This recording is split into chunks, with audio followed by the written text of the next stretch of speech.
하나님의 말씀을 보겠습니다. 출애굽기 35장입니다.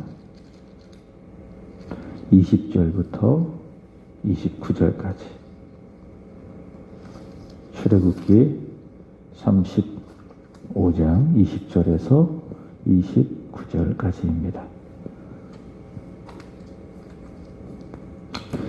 이스라엘 자손의 온 회중이 모세 앞에 물러갔더니 마음이 감동된 모든 자와 자원하는 모든 자가 와서 회막을 짓기 위하여 그 속에서 쓸 모든 것을 위하여 거룩한 옷을 위하여 예물을 가져다가 여호와께 드렸으니 곧 마음에 원하는 남녀가 와서 팔찌와 귀고리와 가락지와 목고리와 여러 가지 금품을 가져다가 사람마다 여호와께 금 예물을 드렸으며 무릇 청색, 자색, 홍색 실과 가는 배실과 염소털과 붉은 물들인 순양의 가죽과 해달의 가죽이 있는 자도 가져왔으며 은과 노수로 예물을 샀는 모든 자가 가져다가 여호와께 드렸으며 섬기는 일에 소용되는 조각목이 있는 모든 자는 가져왔으며 마음이 슬기로운 모든 여인은 손수 실을 빼고 그 뺀 청색, 자색, 홍색 실과 가는 배실을 가져왔으며 마음의 감동을 받아 슬기로운 모든 여인은 염소털로 실을 뽑았으며 모든 족장은 호마노와 및 에봇과 흉패에 물릴 보석을 가져왔으며 등불과 간유와 분향할 향에 소용되는 기름과 향품을 가져왔으니 마음에 자원하는 남녀는 누구나 여호와께서 모세의 손을 위로 명령하신 모든 것을 만들기 위하여 물품을 드렸으니 이것이 이스라엘 자손이 여호와께 자원하여 드린 예물이니라. 아멘. 오늘 읽을 말씀은 출애굽기 35장, 요한복음 14장, 잠언 11장, 그리고 에베소서 4장입니다. 오늘 말씀의 주제는 부르심입니다. 부르심.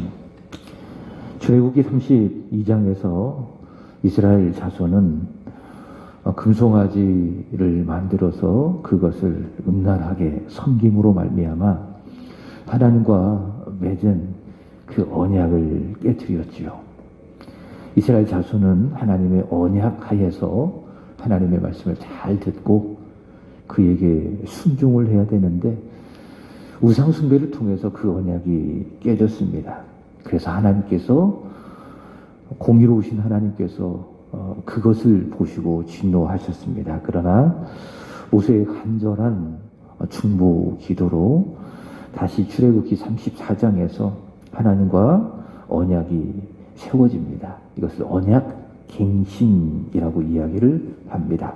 하나님과 이스라엘 자손이 말씀드렸던 것처럼 모세의 중보 기도로 화목하게 되는 것이죠. 이는 전적인 하나님의 성품에 근거한 하나님의 은혜라 할 수 있습니다. 물론 모세의 중보의 기도가 있었지만 그보다 앞서 하나님은 이런 분이시기 때문에 어제 읽었던 출애굽기 34장 6절의 말씀을 보시면은 하나님은 자비로우시고 은혜로우시고 노하기를 더디하시며 인자와 진실이 많으신 하나님이시기 때문에 그 하나님의 무한하신 은혜로 깨어진 언약의 관계가 다시 세워집니다. 그러니 하나님께서는 전에 40일, 40야를 거쳐서 모세에게 만들라고 하셨던 그 성막, 어제 공부했죠? 회막이라고도 이야기하고 성소라고도 이야기하고 증거의 장막이라기도 하고 그 성막, 하나님의 이 성막을 만들게 하셨는데 오늘 읽은 출애굽기 35장은 그 성막을 만들 예물, 그 예물을 자원하여 여호와께 드렸다라고 하는 말씀의 내용입니다. 어제 전했습니다. 깨어진 언약을 다시 갱신하시는 하나님은 질투의 하나님이시다. 질투의 하나님이시다. 이것은 하나님의 사랑을 말씀한다 전해드렸습니다.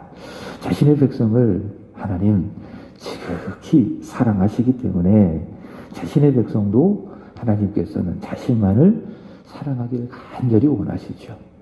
그게 하나님의 백성에게 원하는 바입니다. 또 하나님의 백성도 그렇게 해야 그게 살 길입니다. 달리 말한다면 하나님의 백성이 하나님을 사랑하지 않고 이 세상이나 이 세상에 있는 것들을 사랑하잖아요. 그럼 그게 뭡니까? 그게 망하는 길이에요. 그게 죽는 길이에요. 그래서 하나님과 언약을 맺은 하나님의 백성은 하나님만을 사랑해야 됩니다. 그게 살 길입니다. 그게 하나님의 백성의 생명입니다. 하나님이 그걸 아시기 때문에 질투의 하나님께서 이스라엘 백성에게 원하시는 것이 무엇입니까? 너희는 나만 사랑해야 된다. 다른 것을 절대로 사랑해서는 안 된다. 다른 신들을 섬겨서는 안 된다. 우상을 만들어 섬겨서는 안 된다. 그게 너희에게 망하는 길이다. 그런 의미에서 하나님은 어떤 하나님이십니까? 질투의 하나님이십니다. 자, 그렇다면 하나님이 구하실 장막을 건축할 집을 위한 예물도 하나님께 드릴 때에 마음 없이 의무감으로 억지로 드리는 것이 아니라 어떻게 드려야 해요? 하나님을 진심으로 사랑하는 그런 마음으로 드리기를 원하세요.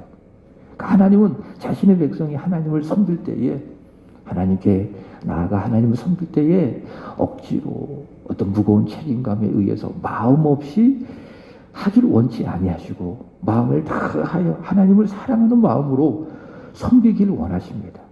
그러니까 성막을 건축하는 예물도 그런 마음으로 드리기를 원하세요. 하나님을 진심으로 인격적으로 사랑하는 그런 마음으로 드리기를 원하신다. 드리지 않는 것보다 억지로라도 드리는 게 낫습니다. 말씀드렸던 것처럼 구레네 사람 시몬이 십자가를 졌을 때 어떻게 졌습니까? 마음 없이 억지로 졌어요. 안 지는 것보다 억지로 십자가를 지는 게 낫습니다. 그러나 우리가 고린도후서를 읽을 때 확인해 봤지요. 고린도후서 9장 7절의 말씀을 보시면 하나님은 뭐라고 말씀하십니까? 하나님께 드릴 때에 인색하게 드리지 말아라. 억지로 드리지 말아라. 하나님은 이런 사람을 사랑하신다. 하나님은 즐겨내는 사람을 사랑하신다. 그래서 하나님께 드릴 때에는 그게 시간이든지 물질이든지 내 몸이든지 내 마음이든지 원칙은 무엇입니까? 억지로 드리려고 하지 말고 인색하게 드리려고 하지 말고 어떻게 드려야 됩니까? 마음을 다하고 하나님을 사랑하는 마음으로 자원하여 즐거이 드려야 됩니다. 그게 뭡니까? 그게 하나님을 사랑하는 겁니다. 자녀에게 부모가 줍니다. 근데 억지로 줍니까? 아니죠. 마음 없이 줍니까? 아니죠. 기꺼이 줍니다. 마음을 담아줍니다. 왜 그렇습니까? 사랑하기 때문에. 그게 사랑이에요. 아낌없이 마음을 다하여 주는 것. 그것이 무엇이다? 그것이 바로 사랑이다. 하나님은 그러지 않으셨습니까? 하나님 우리에게 독생자 예수 그리스도를 주실 때에 억지로 주셨을까요? 마음 없이 해야 되니까는 그저 계획에 따라 주셨을까요? 아니죠. 사랑하기 때문에 마음을 다 담아내어 자신의 모든 것을 다 주셨어요. 그분이 하나님의 아들 예수 그리스도 아니겠습니까? 하나님 자신의 백성이 하나님을 사랑한다면 그의 집을 건축하는 예물을 드릴 때에 하나님의 백성이 자원하는 마음으로 마음을 다하여 그 예물을 드리기를 원하신다라는 겁니다. 자, 그래서 하나님께서는 성막 건축을 위한 예물을 드릴 자를 오늘 말씀의 제목처럼 부르신 거예요. 예물을 드릴 자를 하나님이 부르시는데 누구를 부르시느냐? 출애굽기 35장을 쭉 읽어보면 강조하고 있습니다. 읽진 않았지만 누구를 부르시는가? 마음이 원하는 자. 하나님을 사랑해서 마음에 자원하여 드리는 사람을 하나님께서 부르신다. 5절 말씀을 보시면 너희 소유 중에서 너희는 여호와께 드릴 것을 택하되 모세가 알죠. 누구를 부르십니까? 마음에 원하는 자. 그런 사람이 하나님의 부르심을 받고 자원하는 예물을 드려라. 21절도 같습니다. 마음에 감동된 자. 자원하는 모든 자. 하나님께서는 성막 건축을 위하여 부르시는데 마음에 감동되어 자원하여 예물을 드리는 바로 그런 자를 부르시고 계십니다. 하나님의 부르심은요 매우 인격적입니다. 우리의 지, 정, 의를 무시한 기계적인 부르심이 아닙니다. 우리의 이성을 움직이고 또 이 감정을 움직이고 의지를 움직이시는 그런 부르심입니다. 그래서 하나님의 부르심에는 인격적인 감동이 있습니다. 그것이 무엇인가 하면은 오늘 말씀에 의하면 마음의 감동이에요. 그리고 자원하는 마음이에요. 하나님께서 내 마음에 감동을 주시면은 이것을 해야 되겠다라고 한 자원하는 마음이 있으면은 그게 뭡니까? 하나님의 부르심이 있구나라는 걸 우리가 알아야 돼요. 그것이 물질이든 시간이든 기타 여러 가지 섬김이든 내 마음에 하나님을 향한 사랑하는 마음으로 있는 마음의 감동이 있다면, 자원함이 있다면 우리가 알아야 돼요. 거기 무엇이 있다? 하나님의 부르심이 있다라고 하는 것입니다.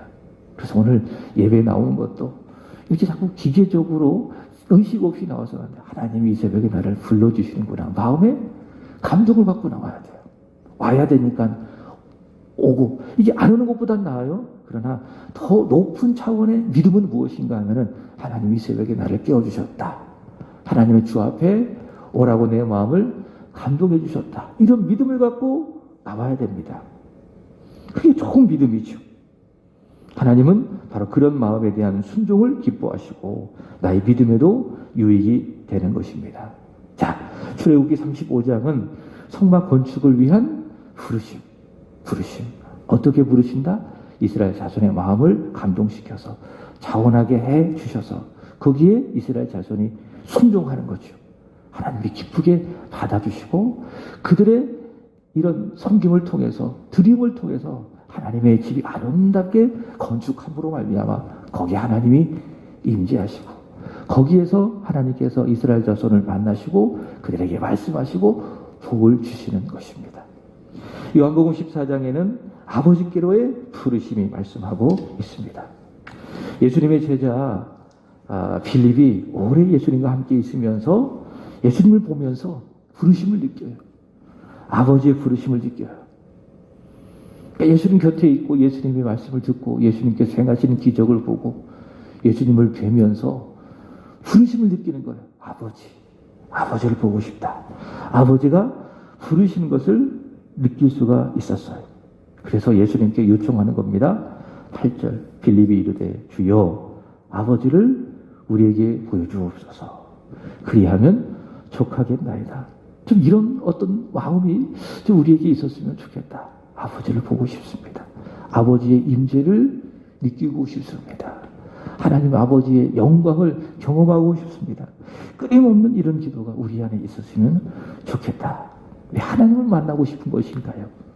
아버지를 보고 싶습니다. 아버지께로 가고 싶습니다. 빌립은 예수님을 보면서 이런 아버지의 부르심을 강력하게 느낀 거죠. 그래서 이런 기도를 하고 있습니다. 주여 우리에게 아버지를 보여주옵소서. 아버지가 나를 부르시니 아버지께로 가야 하니 주님 어떻게 해야 되는 것입니까? 이렇게 빌립이 예수님께 말씀하는 겁니다. 자, 그러자 예수님께서 하시는 말씀이 6절 보시면 뭐라고 이야기합니까? 예수께서 이르시되 내가 곧 길이요 진리요 생명이니 나로 말미암지 않고는 아버지께로 올 자가 없느니라. 아버지의 부르심 앞에 우리가 응답해서 아버지께로 가려고 한다면 반드시 중보자를 통해서 가야 된다는 거죠. 그분이 누구십니까? 예수 그리스도이십니다. 길이시고 진리시고 생명이신 예수를 믿음으로 말미암아 나를 부르시는 아버지께로 당당하게 가는 겁니다.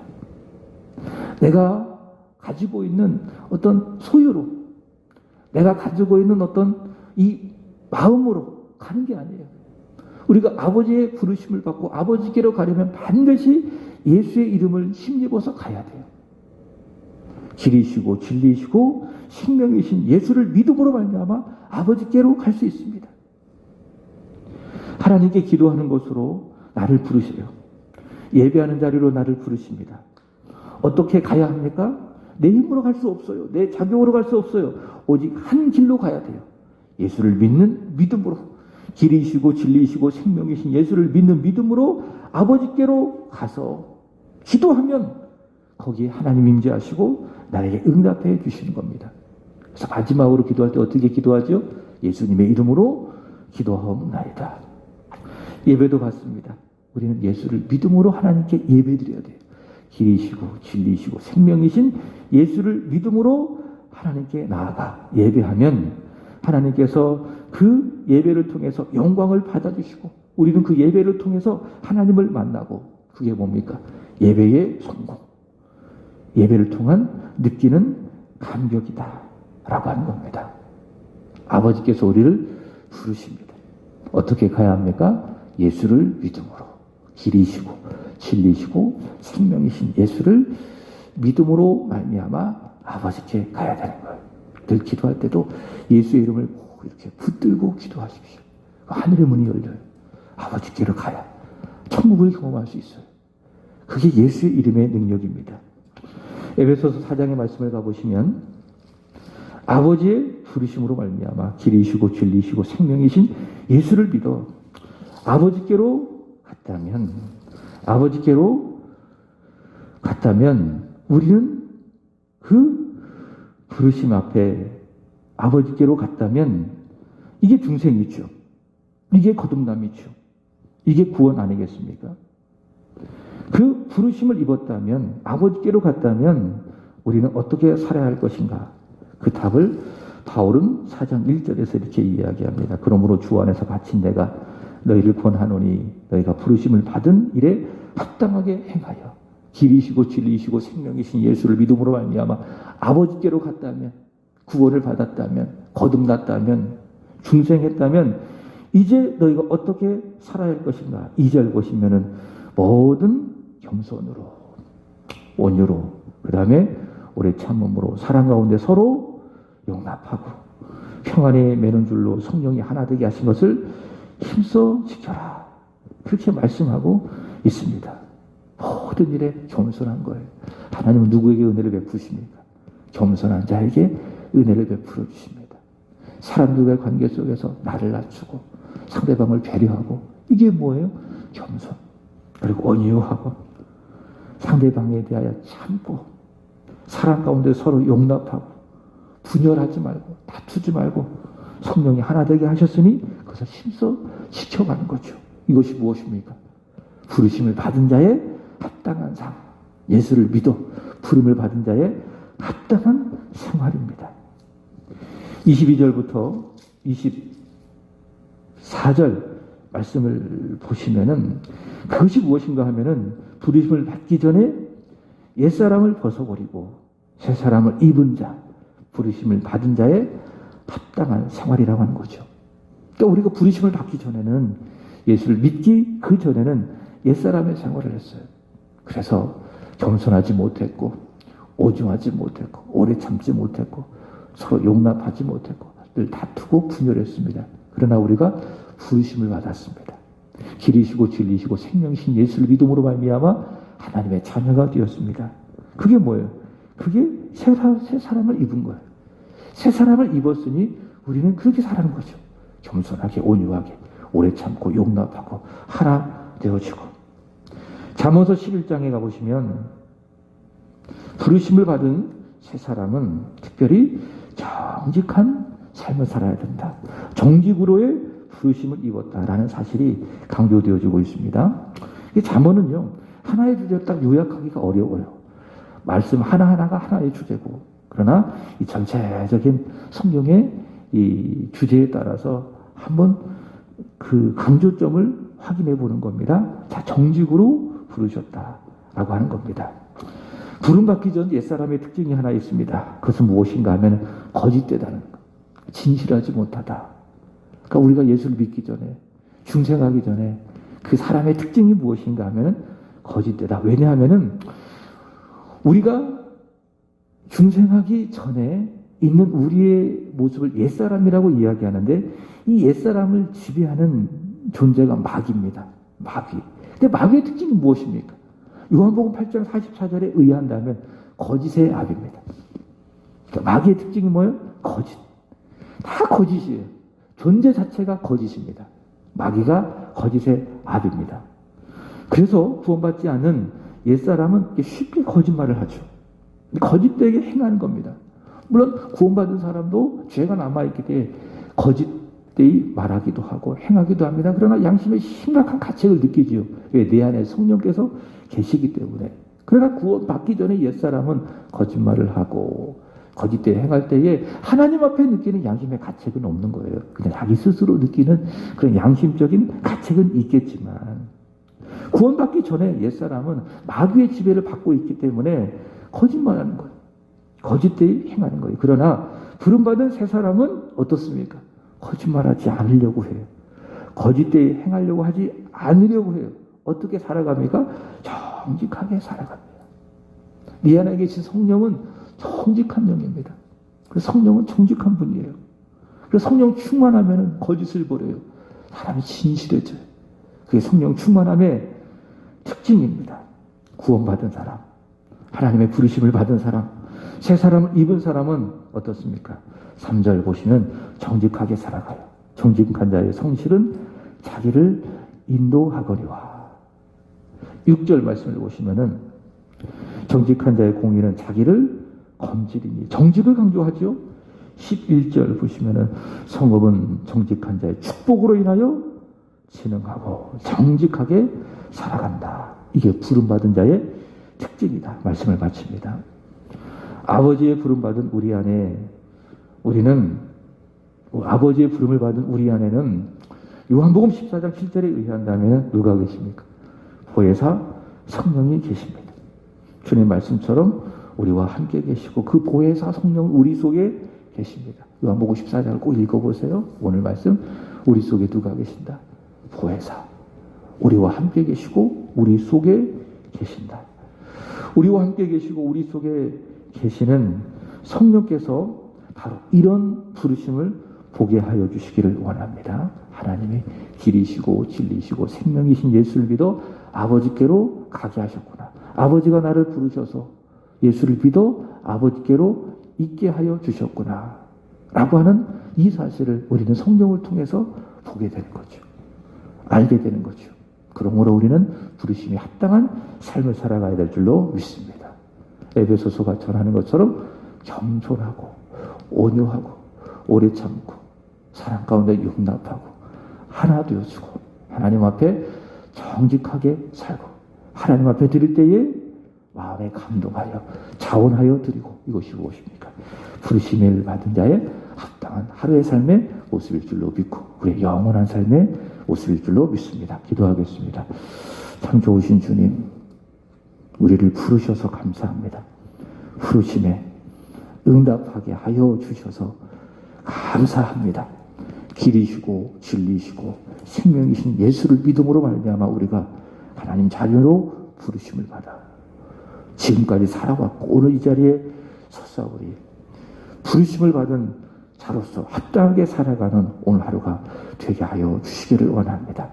하나님을 섬기고 하나님께 기도하고 하나님을 예배하고 이런 모든 우리 믿음의 여정 속에 하나님의 부르심을 기억하며 억지로 인색함으로 하는 것이 아니라 마음에 감동되어 자원하는 마음으로 행하게 하여 주옵소서.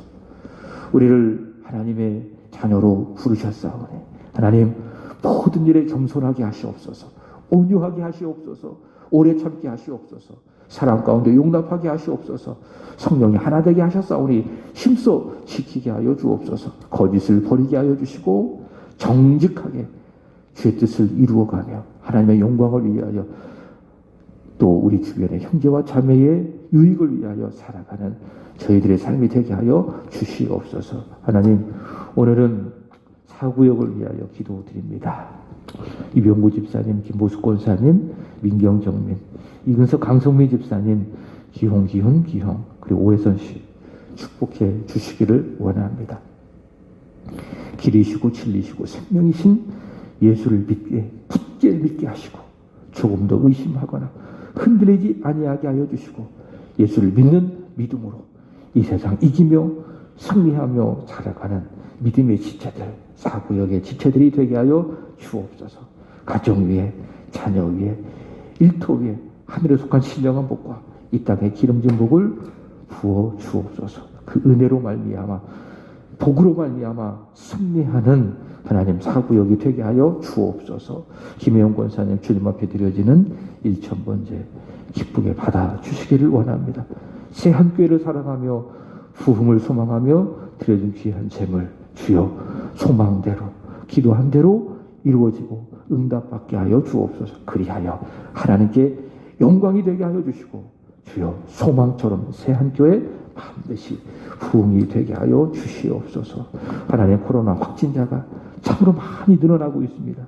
하나님 이 모든 일을 간섭하시고 주관하시는 하나님 앞에 겸손하게 세워져가는 우리나라 우리의 민족 되게 하여 주시옵소서. 이 코로나의 전염병으로부터 우리 사랑하는 성도들의 건강을 자녀들을 일터를 사업을 지켜 보호하여 주옵소서.